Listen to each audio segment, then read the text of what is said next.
يا أيها الرسل كلوا من الطيبات واعملوا صالحا إني بما تعملون عليم.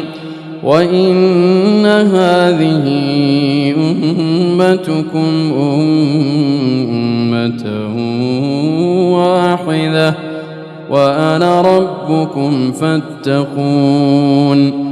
فتقطعوا أمرهم بينهم زبرا كل حزب بما لديهم فرحون.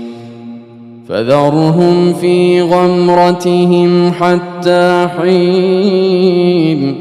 أيحسبون أن ما نمدهم به من مال وبنين نسارع لهم في الخيرات بل لا يشعرون.